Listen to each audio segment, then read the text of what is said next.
certainement en cessant de s'identifier au moi. C'est le moi qui a peur de mourir. Autrement dit, ce que l'on appelle aussi communément l'ego. C'est lui qui s'est identifié à une existence et il a peur de mourir. Il veut exister éternellement. D'ailleurs, il s'invente souvent une âme éternelle à laquelle il est lié. Il ne mourra pas. En zazen, on n'a pas peur de la mort parce qu'on atteint le lieu de non-naissance, de non-mort. Donc, il n'y a aucune peur. La peur apparaît lorsque l'ego est présent, tout simplement. Alors, dans la vie quotidienne, nous devons être, si possible, le plus présents aux choses que nous faisons. Arrêter de s'identifier à toutes ces pensées, toutes ces peurs. Ce sont des peurs que nous avons qui viennent des actions probablement désagréables, des actions mauvaises ou destructrices que nous avons créées par le passé. Donc, tout ce que nous avons semé, bien, tôt ou tard, apparaît, grandit et manifeste son visage, comme celui de la peur ou de la colère, ou des 8 poisons. Nous allons mourir d'une certaine manière. D'une certaine manière, nous allons mourir. Bien sûr, c'est mieux de mourir quand on a 80 ans ou 90 ans, si on ne souffre pas trop, que de mourir à 30 ans. Ça n'a pas de sens. On veut vivre.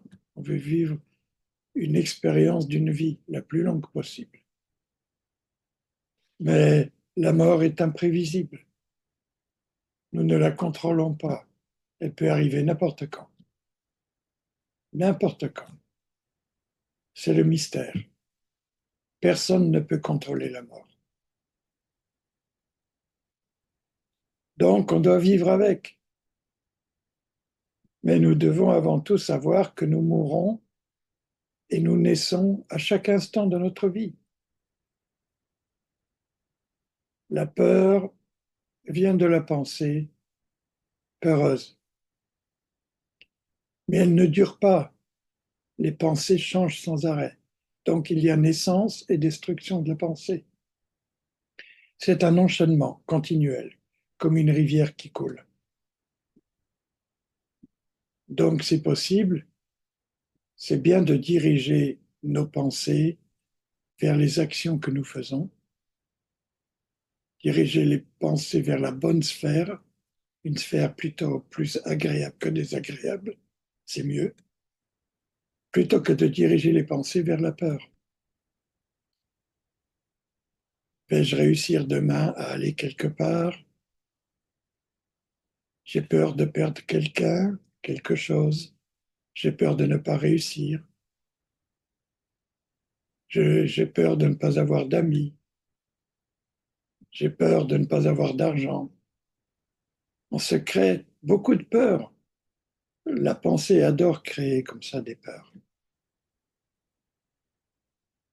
Donc, il ne s'agit pas spécialement de rechercher un état positif contre le négatif, mais d'être présent à tout ce que l'on fait. Mettre la pensée dans chacune de nos actions. Et que la pensée se surveille elle-même lorsqu'elle pense. C'est-à-dire qu'il faut qu'elle soit consciente d'elle-même, la pensée.